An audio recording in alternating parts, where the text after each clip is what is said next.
Igbobi Igbo ekene m na asị m nke onye chi ya zere. Ebe anyị nọ tata bụ na GRA police station today being 9th of February 2024. Abịa m on behalf of this girl akpọta from Benin. Na onye Benin bụ ihe Benin. Ọ ya bụ nke m post to video recently. Na onye Benin bụ ihe Benin. But she's from Abia State. Ebe ọ na-abịa? Umandru. Yes, many people when they have 500,000 to support you. Oh, you can choose in a school, but you all got up na primary 5 caucus.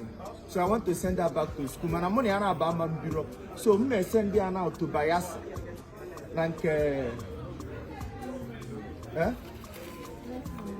Like one of my. So I send her now to Bayelsa and one name near. Eba ka man on emeli anything no but emeli about analgomu police treatment. You imagine we just treat here under police station. Makeba come the report to her yesterday. Then the woman see from Benin. Obodo Nigeria the woman now. Oya warranty me jebe Benin. So we go do maternity treat in Enugu Ezike and Soka next week before any other thing. So all you can see now can appreciate one on the support in the movement. Obon a man's one mado aponia. If you can't treat her, don't call her Maid. May you look up on one or no wine called Bobon on Woke. If you care, a munyoko, na dear new. Wait for one Pubefa when she was 9 years old.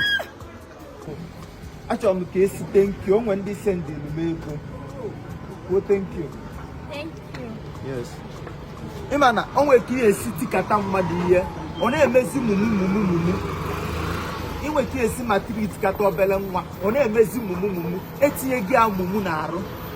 So meje tinye na moto kita. Send ya back to Bayelsa. Then menya from ega wete menya only 20,000 or 30,000. Oluzia na nke one ya nwai. Obom na full. Onwe ndi support si me ego moto yi. Eh? Thank you. Hey. Okay, I'm going. Thank you all.